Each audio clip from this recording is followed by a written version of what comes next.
Ladies and gentlemen, we're back with Season 1, Episode 5, The Lord of War and Thunder. This is the much-anticipated episode where we finally get to go and see Raylan's dad. Cool. Wonderful. Terrible. Moving on.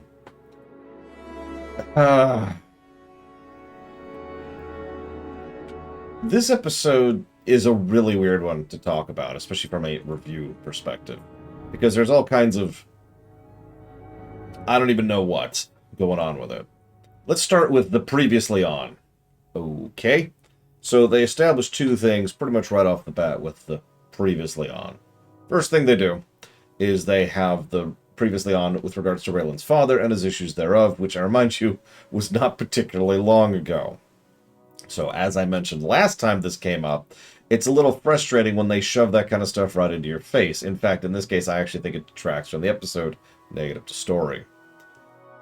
Then we've got another thing where they mention the terrible lustmance that they ended a previous episode on, which I think was literally just 2 episodes ago at this point. I don't know, it's 1 episode or 2 episodes ago, but either way, it was just, what? So, that's 2 strikes there. Actually, technically, that's 3 strikes, but whatever. Point being, all of this is not great. Cool. So then we go to them doing a stakeout. Alright, stakeouts are cool, so on a bit of a job. What I find funny is, I'm just going to go out here for a second because I'm extremely tired, is that this is... It's nice to see them just doing stuff on the job, right? I think I mentioned this in a previous episode. I like the idea of having micro arcs, usually even just within episode arcs in the foreground, and having much larger background arcs in the background. And having Seraphim Altaniel. Like, all of these things are awesome to me, and frankly, I don't know how I can live without them. So let me just write that down really quick.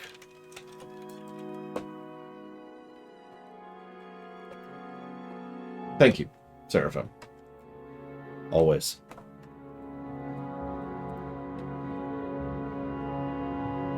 Yeah, I caught that, Jesse Ward. I was trying to figure out what the heck it was actually showing. Oh, that's a 30, isn't it? It is. Holy crap! I'm going to bow one more time. Thank you again, Seraphim, for 3 full years of support. You were awesome. Thank you. I'll put that anniversary sub towards Kingdom Hearts 4. Thank you. Let me change the numbers here, because I'm stupid. There we go. Ham.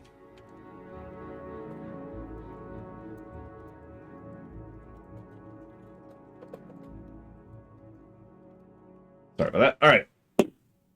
So, where the hell was I? Yeah, this was a very strange episode. I think we're starting to see something I was actually afraid of, and I mentioned this in the first episode.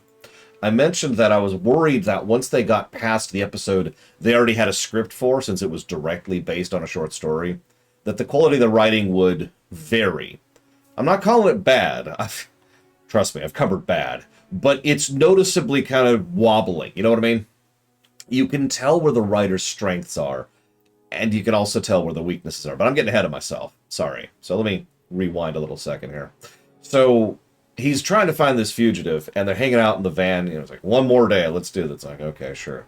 Now, I hate to skip ahead and cheat a little bit, but based on what we see later, the guy isn't going out of his way to, like, not be hidden, or to not be seen.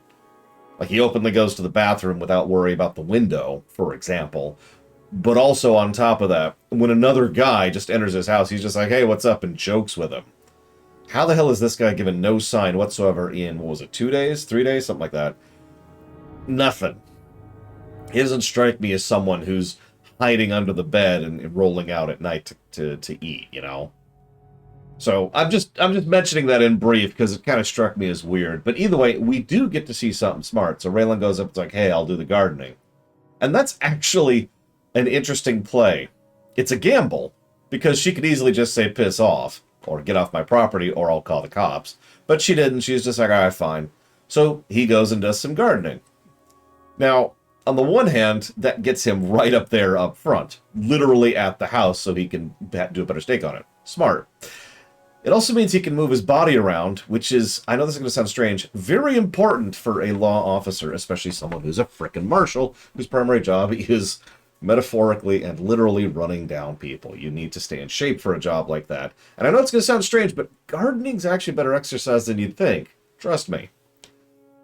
But then on top of that, it also gives him a chance to do something.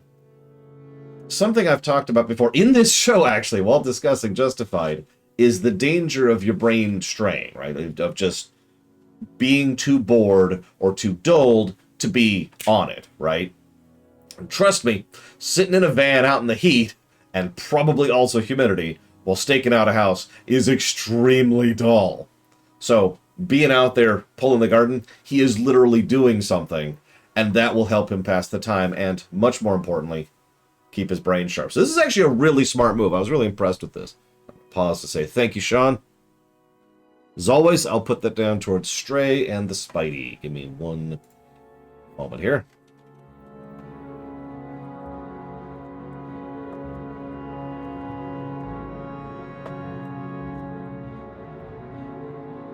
Hello, good morning, everyone. So, that's cool. I'm with it. This is all great. It's just funny because you were just saying, weren't you talking about bad storytelling? Here, hang on. So he's doing his thing, and then after doing all that, after showing all that, and after all of that good storytelling, we then cut to him and Ava. Now, it's a little thing, but the Ava scene is pure padding. And I hate to say that, because it's probably supposed to be part of an arc, like I said, a background arc. But instead, it's just kind of there. They don't do anything with it. There's nothing developed between the two of them other than the fact that they happen to find each other hot, which we've already established. So they don't do anything with it. Worse, the dialogue is him telling her what he just did. What we just saw him do. And I'm sorry to sound so wigged out by this, but I actually thought I misheard. I rewound the episode. I was like, hold up, what? Because, you know, I've usually got 3 or 4 things going on when I'm covering a show. That's how that works. I've got research materials, and I've got the show, and I got my notes. And I'm like, hold up, what? Yeah, no, he just tells her, he narrates to her what we just saw on screen. And I'm like, okay, that's weird. And then he tries to play it off as what they had was a one-night stand, which is weird. I had to pause the episode for a minute because I know I'm probably not the only person who saw this and was actually wondering, what is going on with this scene, right? Something is actively wrong with this scene. Now, give me one moment, please. I need to type something. Give me 1 second, please.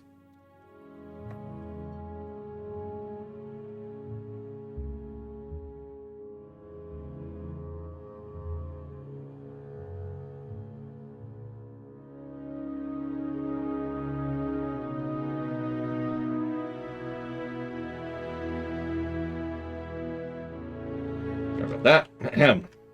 So hang on. Overcome. Hang on. Let me write all this down first. I'm gonna write down even more stuff. And Sevicom is gone. Well, I'll say thank you really quick. Thank you, Sevicom. Oh, dude, check it out. We got a bot. It's our first bot since we lowered those. Oh, that's so cool. Where's the ban? God, I haven't banned someone in so long. There we go. Oh, okay, I feel good. All right, so. Celebratory drink. Wonderful. Love it. Okay. So we've got Per Aspera, Batman the Animated Series, and Sunless Skies. And then Panka, the Ponka Master, donated towards the Expanse Streaminations. And then the City Builder block. And the Dragon Age block. Thank you, Panka. Thank you, Savacom, very much, both of you. Always.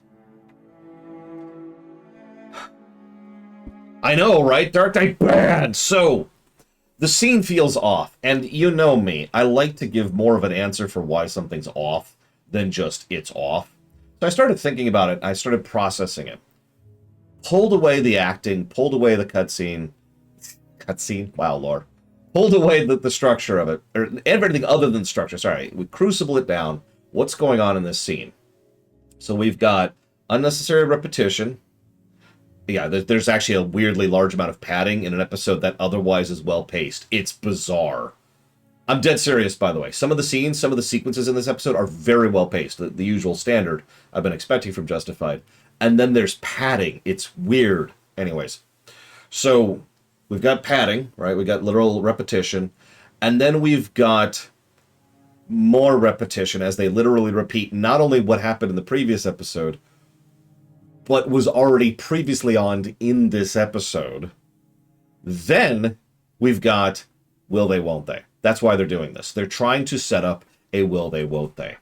Now, I have a personal opinion of not liking will they, won't they, but not because the idea, and I know you've heard me say this 1,000 times, not because the idea itself is bad, but because execution is almost always terrible for that, right?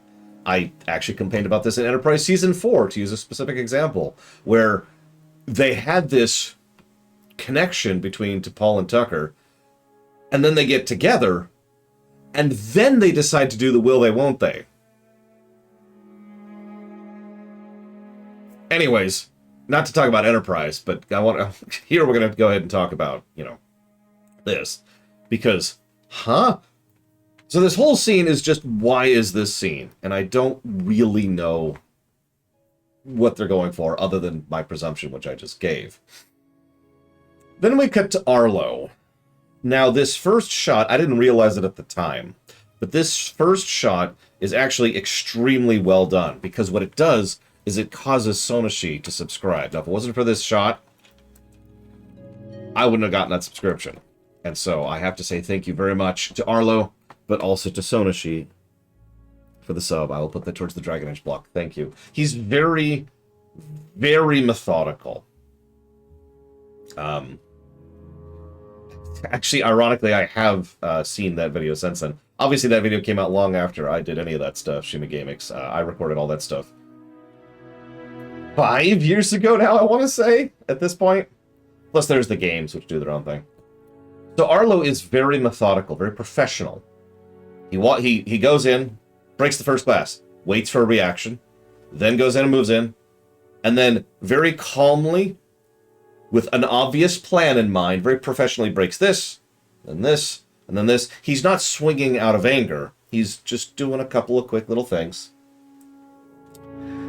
Then he very carefully, lights the fire, puts the thing in, so the fire goes, calls in his own robbery, and then goes and waits for the cop to show up. All of this visually, and this is brilliant. Good credit to the actor, credit to the cinematography and the directing. All of this conveys this is someone who knows exactly what they're doing. And that's extremely interesting, because then the rest of the episode will try to convince us that he doesn't know what he's doing. In fact, the episode even gives us a red herring on the matter. The bipolar and the PTSD, saying this is the excuse, this is the reason. We also get a little bit of a background thing, and I love how they don't even spend too much time on it, that he went to the Veterans Association, specifically, or the Veterans, he went to the VA. I forget what the A stands for. He went to the VA to deal with his issues. Now, the reason that's interesting is because that means he's ex-military.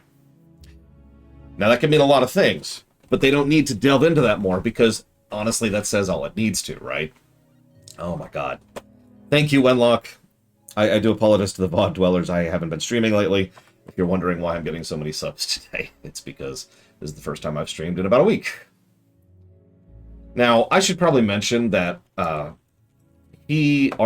as a character, is someone I really like as a character, that I would absolutely despise in real life. This is the kind of person that I would either eject from my life as violently as possible, or literally as violently as possible. This is someone that needs to be as far away, right? Horrible, horrible person.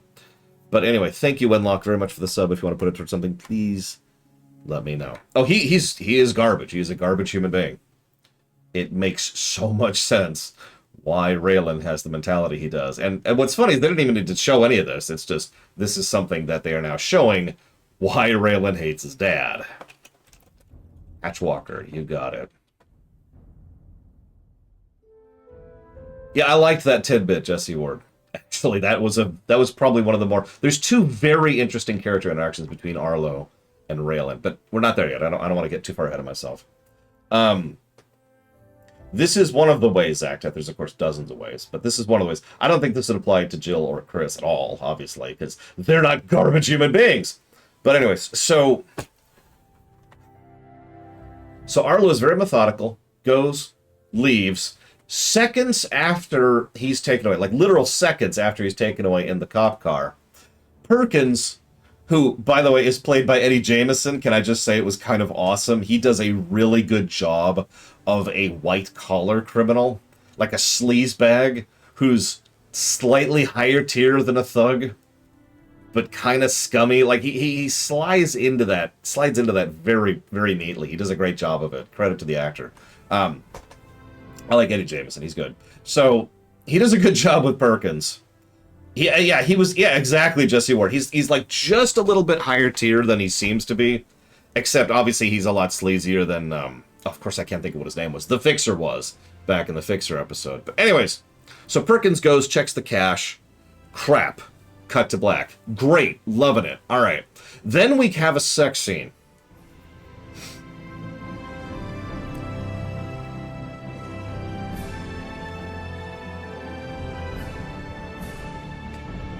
This is weird to me. Because this whole scene, first of all, is, I'm just going to say this as bluntly as I can, terribly directed. I'm actually legitimately gobsmacked at how bad the camera work and the blocking and the movement and everything is with this scene. It's absolutely bizarre how bad this scene was. That's ignoring the obvious fact that it's kind of padding, you know? I mean, it is padding. Let's call it what it is. But as I've said so many times, filler, let's actually use the correct words. Let's use our correct terminology here. Filler is not necessarily bad, right? Filler can be good. I can point to many examples across many shows, games, and movies, and books, and all sorts of other stuff of where filler is actually a good thing. It actually adds to the work, right? Usually I try to use the word padding to describe bad filler, which, here we are. Because it's badly directed. Once again, it doesn't do anything for the two character or their arc other than they're having sex, which we already knew. Like we're not five. And it's I know this is going to sound like a strange complaint, but it is depressingly PG. Not PG-13, PG. This is what I would expect to see in something that was airing, I don't know, like on CBS in the 90s. Not on FX in the aughts, right?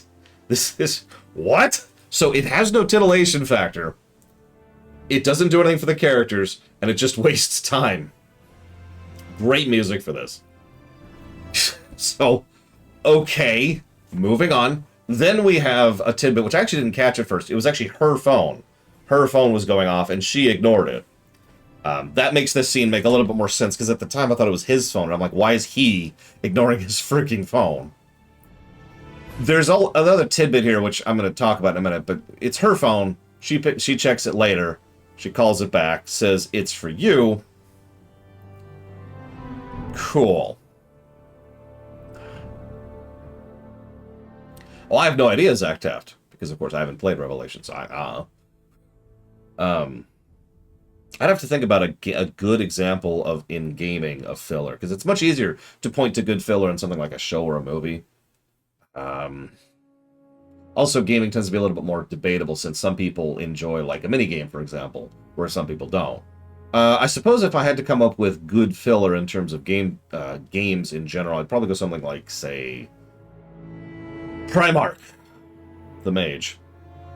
Yeah, exactly, because there's good... I mean, okay, let's use WoW as the eternal example, because I know this is going to get some hackles, but those people can go suck a lemon. WoW has been practicing good quest design since it started. I know what you're saying, but I thought vanilla quests sucked. Now, hang on. They sucked, but they were pushing it. They were pushing quest design. They wanted to do quest design. So while they sucked at the start, the intent was for quests to be content, which, as I've mentioned before, was a new paradigm at the time, and frankly, is kind of a paradigm now. There's still MMOs out there which do not have quests or quest design as main content as a feature. So that was a whole thing, and they pushed it, and they pushed it, and they pushed it. How many of you remember when BC first came out, and we got that first bombing mission? It's very early on. You go to the Hellfire Peninsula, you go to your respective thing, you come back, you do a little quest, killing the things, and then you get the bombing mission. People are like, oh, bombing mission. And it was different. It was new. It was interesting. They were pushing it forward. That's my point. So, lots of quests, definitely filler, but a lot of them are actually good filler. And you know what? That's a good example, Zach Taft. A lot of the quests in Mass Effect 2 specifically, but also I would say Mass Effect 1, are filler. And some of them are good and some of them are bad. I'd also agree with Ross there, the Confidants in Persona 5. That's definitely a case of mostly good filler. Real quick, thank you, Tyron the Risen.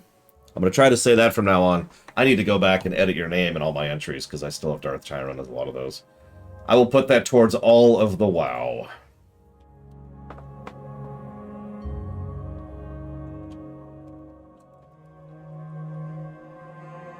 There we go.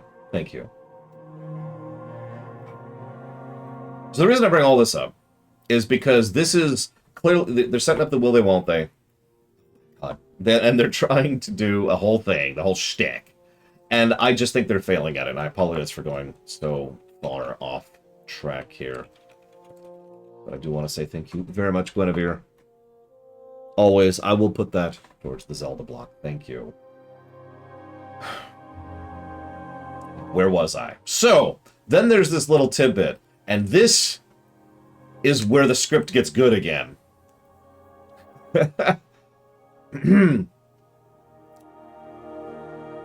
So he mentions it's Aunt Helen, and someone else says, oh, is that your stepmom?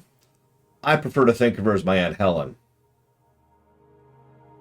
They never expound on that, and they never need to. Because once again, it says all it needs to right there.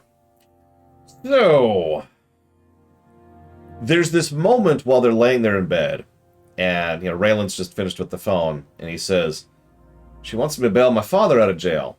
And I mention that moment because it's portrayed well. It's a good scene. It's got good impact, or rather it would, except for the previously on. And I hate to keep complaining about the previously on, but I just want to show my work, right? I want to show evidence for why I think that's a bad thing for the design of the episode. Because that previously on means we're thinking about it. There's no impact. Of course it's his dad. We knew that the moment we saw the previously on, right? But if you eject that, it's just some old dude who's like, ha ha, smash, smash, and then we cut up here, and then they have really terrible sex, and then, you know, he gets the call. She wants me to go get my father out of jail. Boom. All of a sudden that line has some weight to it. And it's an oh moment. But as is, I was like, okay, moving on. So, Aunt Helen doesn't have a lot of money. And the two of them clearly don't have much of a good relationship, although enough of a relationship for him to show up, which I'm not going to comment on yet. There's also this bit where she mentions she doesn't have a lot of money, but she's got a surprisingly decent house with a lot of stuff in it, and plays scratchers regularly and smokes regularly. Interesting. Now, at the time I wasn't sure if this was foreshadowing. Having now gone through the episode, I think, yeah, no, it was actually deliberate foreshadowing, because she sells the line that she's dirt poor, and they're dirt poor, but reality doesn't seem to conform to that. I know you could say the house looked all dingy, but honestly, all that house needed was a fresh coat of paint. That was a perfectly fine house. I would kill, not literally, to have that house. And Mr. Red is correct, because it could be a thing about them being better off financially than they portray. It could also mean they're living beyond their means, which is just, you know, kind of along with the general irresponsible vibe they've got going on. These are also not mutually exclusive. It could be both of these things. So, Perkins comes by with some thugs. Yep. Saw that coming. I'm sorry. The moment you see Eddie Jameson, you know you're going to get him as at least something other than just, and I'm gone. No, he shows back up with the thugs. She starts counting to 3. Now, I'm bringing that up because it's probably the best bit of foreshadowing we have, that she is also... I'm not sure what word to use here.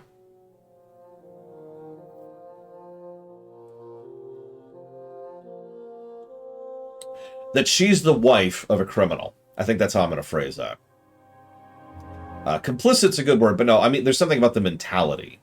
She clearly is used to this and just kind of rolls with things. She's not very good at it, not like Arlo is, but this is still a situation where she's not really getting flustered like a, let's be honest what we're going to say here, a normal person would. We keep talking about people who break, who are lawbreakers, who break the law and who are criminals. I'm not sure she really qualifies as a criminal. But she's definitely someone who's used to this. And as Jesse Ward said, this is just standard operating procedure. Cool, some thugs have shown up at the door. Whatever. Then something interesting happens. Raylan goes to pick up Arlo. Arlo's telling stories. Arlo is consistently portrayed as very charismatic, which it's that kind of... It's a specific flavor of charisma. It's that old, kind of relaxed, old man charisma. You probably know what I'm talking about, especially since you probably just saw the episode. And he definitely kind of portrays that. He's just trying to get along with people. You notice he's got a good relationship with the local marshal, and he's got a good relationship with the doctors and the nurse, and he just kind of gets along with everybody. Even when he starts beating people almost to death in a bar, broad daylight in public, the worst that happens is someone says, "Oh my God, stop," and he threatens them back.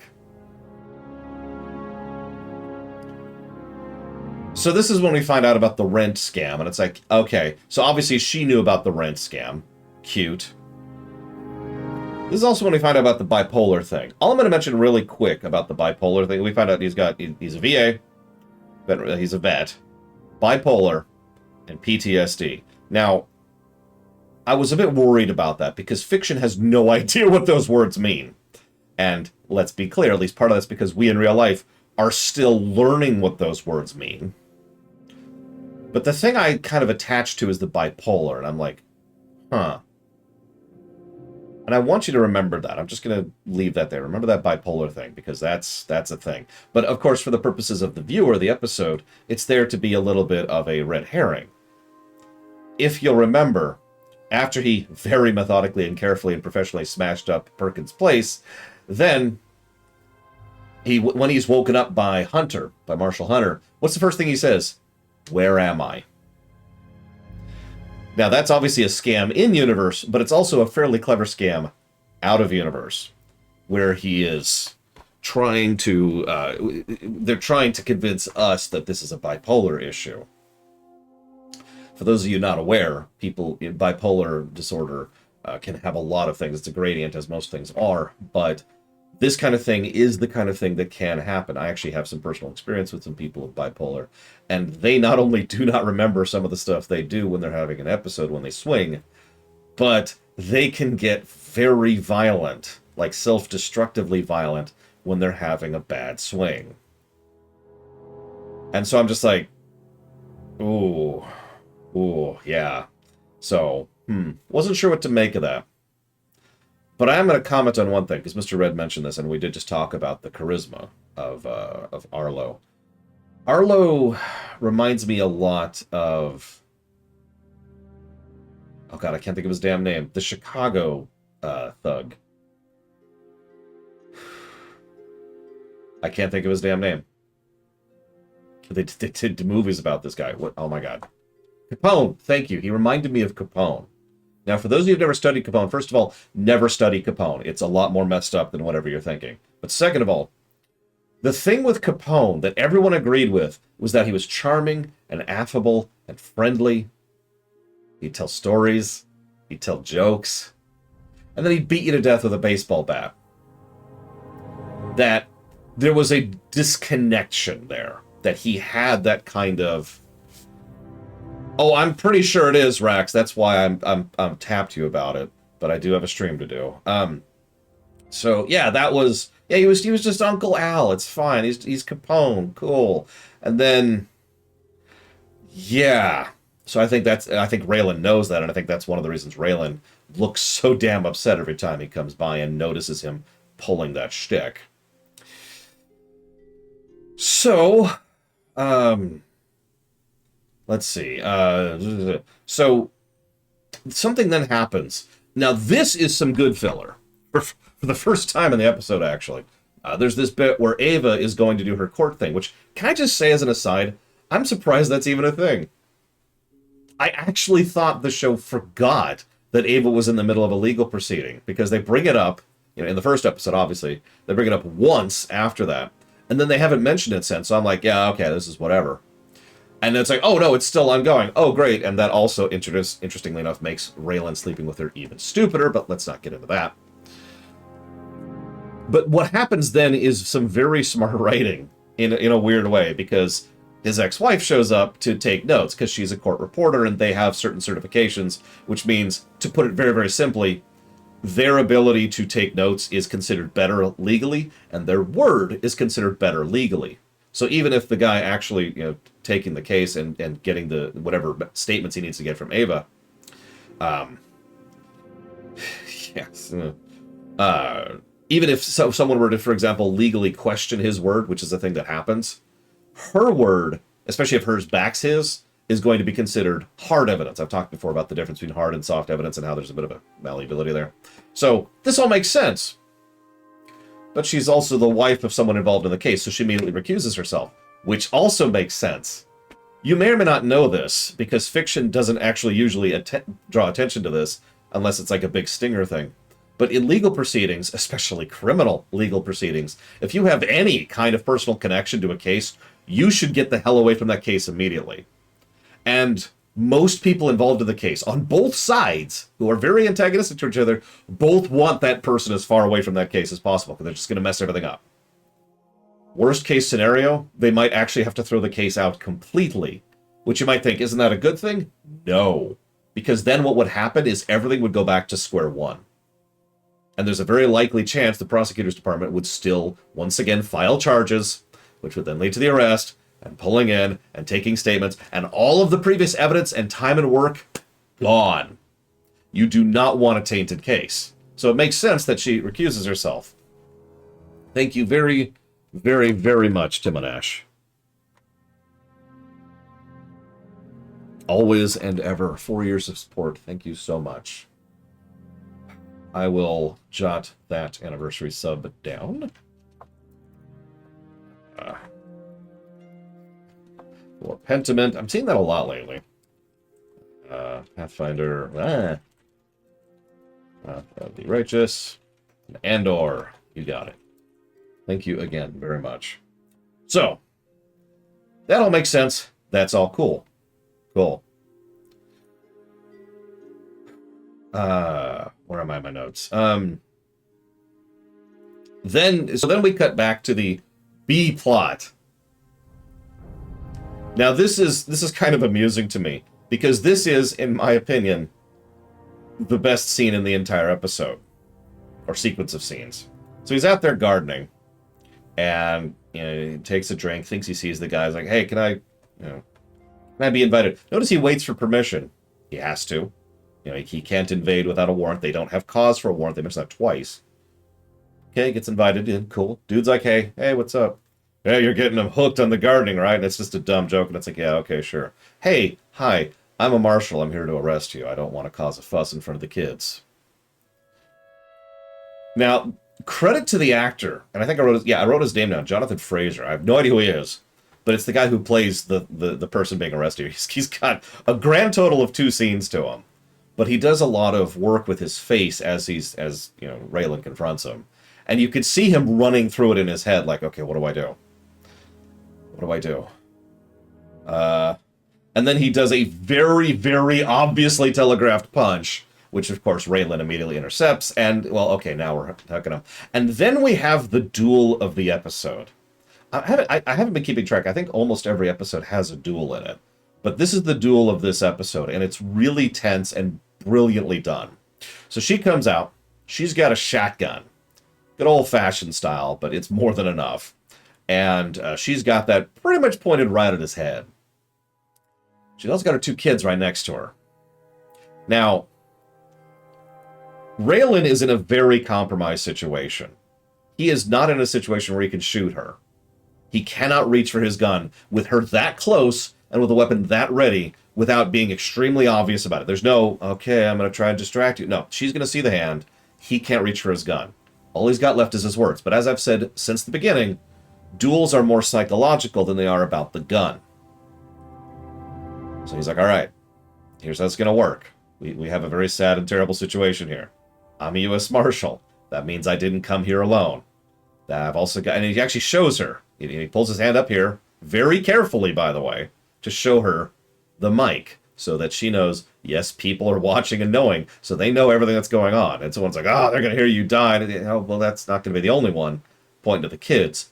Ding number 1 in his favor. Because the kids are just watching. And so she's like, all right, okay, gets rid of the kids. Okay, now the duel can progress. You'll notice that Raylan's first priority was to get the kids out of the room. Did you catch that?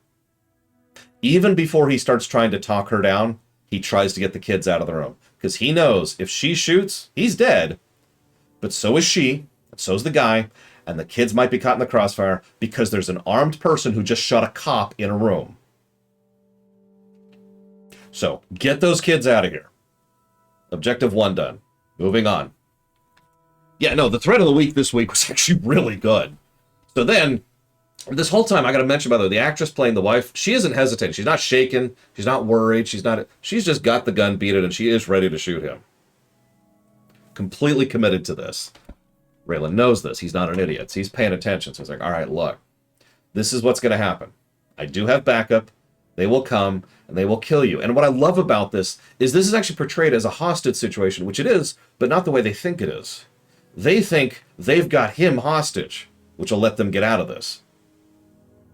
But actually, no.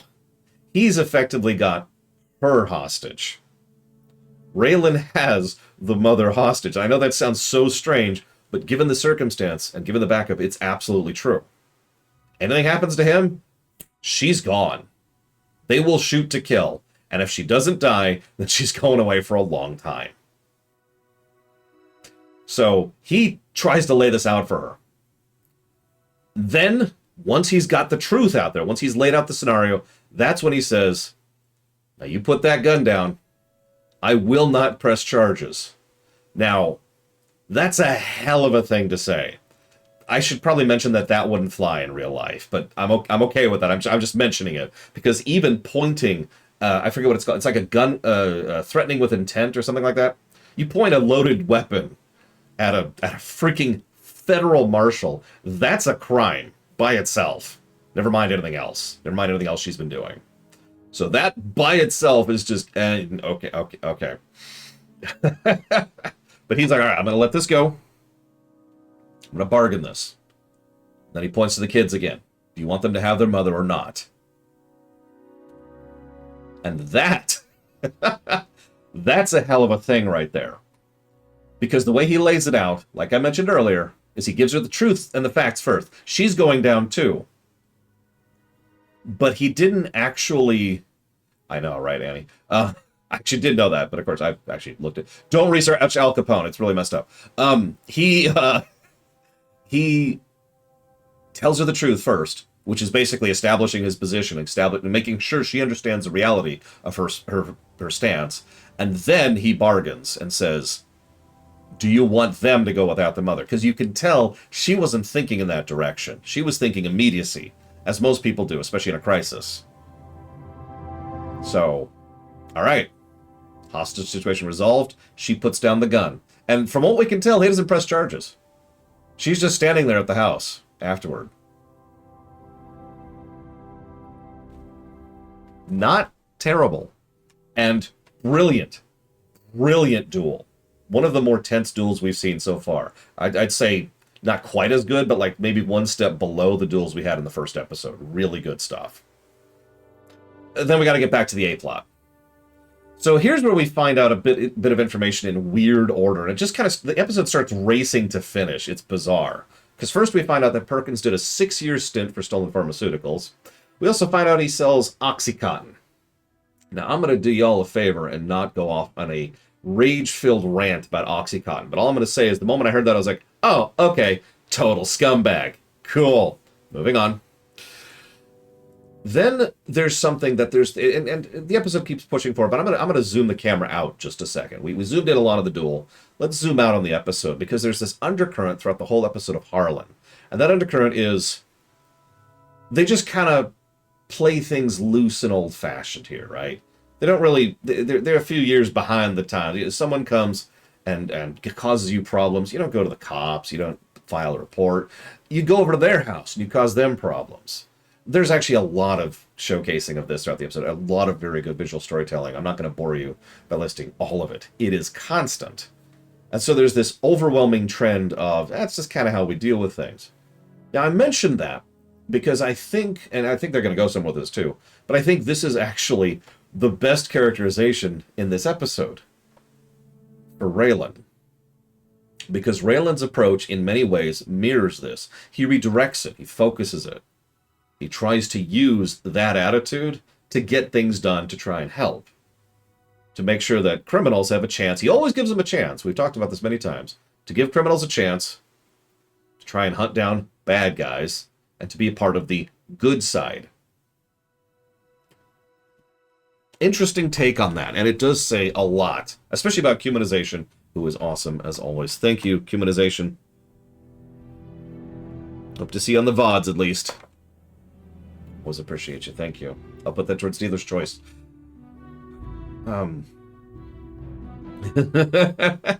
Okay, fair enough. He wanted to drink coffee, Jesse Ward. So,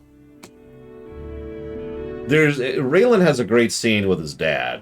Again, pissed off at him telling the stories. Arlo's talking about it and talking about it. And something interesting happens. Raylan waits until Helen's back in the room to really start talking about Perkins. Lays out that Perkins is a bigger fish than he thought he was, and says, you can't handle Perkins. This is a fascinating scene for its undercurrent, because, spoilers, Arlo absolutely can handle Perkins, and has been doing so the entire episode. But, Raylan hasn't really figured that out yet. And he's also processed exactly... He's looking at this as if Perkins is actually a higher tier than Arlo, when it's actually the other way around. And he's doing this not because he gives a damn about Arlo, but because he cares about Helen.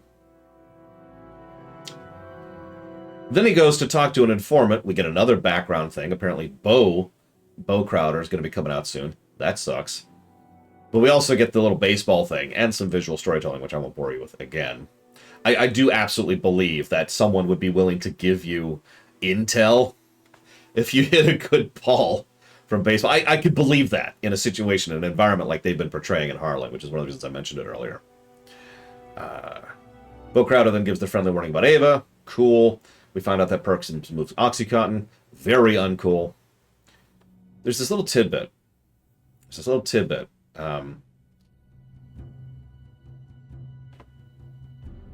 Arlo mentions he doesn't believe the mental health diagnosis. Now, Arlo is obviously a scumbag, and, let's be clear, a criminal. But the thing that caught me about that was I actually believe him when he says that. Because I've seen a lot of people in real life who don't think mental health issues exist. Who, and I'm going to say this as bluntly as I can, cling to an older style of thinking before we had even the beginnings of an understanding of how anything worked with regards to mental health or mentality or personality or identity or anything else. And so he talks about, I think it's a load of horse crap. I don't think I've got bipolar. I don't think I've got anything. And I mention this because this does add a little bit of an extra flavoring to how Arlo operates in the entire... But yeah, exactly, Lord. That's just me. Because I think partially he throws it out the window, but I do think also it does actually help explain part of why he is the way he is. Because he does have PTSD. Because he does have a heart condition. Because he is bipolar. The stories we hear about him when Raylan was younger pretty much perfectly fit into that vibe. Not that I'm saying it excuses him, it's just interesting to keep in mind. So then Raylan goes to meet Perkins. He's like, hey, what's up? Perkins is very casual about letting him in. Then Raylan straight up threatens him, grabs the bat, gets pretty honestly angry about everything. And we know exactly why. He says it flat out. You're never gonna threaten, you're never gonna mess with my Aunt Helen again. It's a great scene. It's probably the second best scene in the whole work, because it's all about Raylan. And we see a little bit of how he's been channeling that old mentality into his current process. He's not here to really hurt or kill them. He's not here to do any of that. Instead, he's just trying to piece things together. And yet, as he points out later, all the signs of the twist are actually there in the scene. Perkins isn't really bothered to see him. He absolutely has no issues opening up the thing and showing that the Oxycontin's there. It's like, oh. Okay. Tell me the truth. And then the guy, ironically, tells him the truth after saying, what you gonna give me? I had 75 grand worth of Oxycontin in there earlier. And that one little thing is, that's the moment. Because at that moment, Raylan puts it all together. Goes back, confronts Arlo. This is when everything, it's the Dumbledore scene, where everything's revealed to the audience. I should stop calling it that. And this is also when we find out why the Graves was there. But we also find out that Helen was complicit. In fact, she was actually part of this whole scam. And that Arlo has been running this thing around circles for the whole time. We don't really see it conclude. We just get the implication, which is all we need, that he's got the evidence. And once he has the evidence, he's going to put Arlo away for grand theft, I believe is what that is. Because for those of you not aware of this, theft in a criminal system here in the States is actually a gradient thing.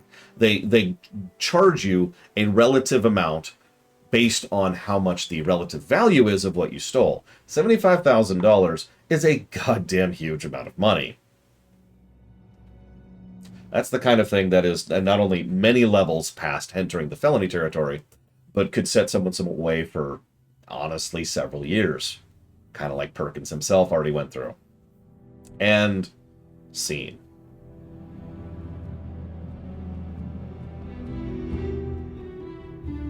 So, this is a very, ironically, bipolar episode. We're going to have to decide how exactly we rate this. Let's go pull up the sheet here really quick. Let's zoom in the sheet because I'm not doing that work right now. There we go. On the one hand, there are some very good scenes in this episode. The duel, as I mentioned earlier, several of the character pieces. And honestly, the guy playing Arlo does a very good job of it. But on the other hand, the writing fumbles repeatedly. Several scenes are straight up padding. And some of the acting is honestly just wrong from some of the guest stars. So I'm not... This is a very strange episode to cover, is what I'm trying to get at. And I keep getting donations. I need to acknowledge those in just a second. I don't know why it's not putting it in a chat. Again! That keeps happening.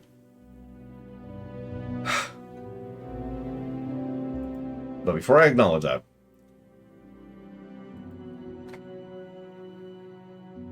I feel like across all fiction ever, across all shows ever, this honestly feels like it's one of those averages out to yellow things for me. You know what I mean? I think it has enough peaks and troughs that it just kind of finishes out right in the middle. And so my knee-jerk thought is to vote for yellow here.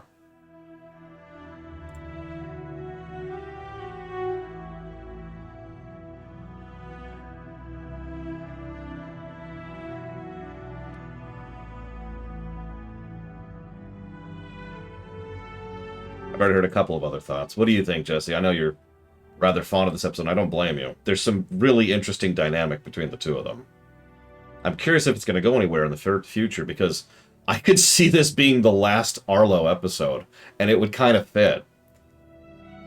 Raylan successfully puts Arlo away for several years. The end, right? Orange would be below red. Don't spoil it. I don't want to know. Obviously, I don't know what's coming forwards. Yeah, while we do that, I've gotten several donations today. Thank you, Kira White Noise. I don't know if you've been there. I'll put that towards what you put it towards. I'll look at that off camera. And thank you, TSB, very, very much.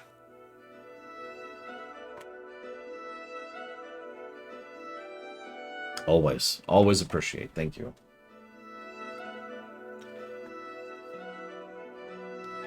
We're probably going to make the LGA a yearly thing, TSB. Sure, Shadow Machine. Let me make a note here about that. Done.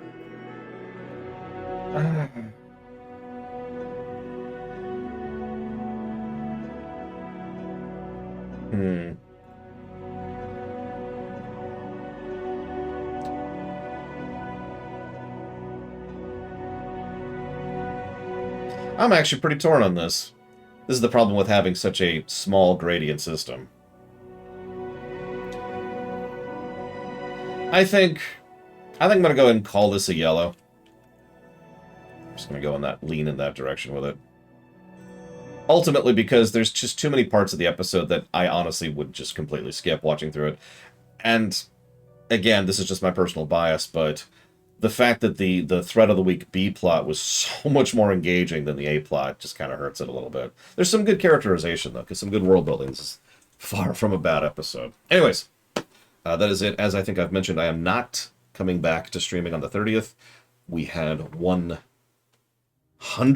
of you vote for me coming back a week after that. So the next time I should see you will be a week from today. So, see you around, guys.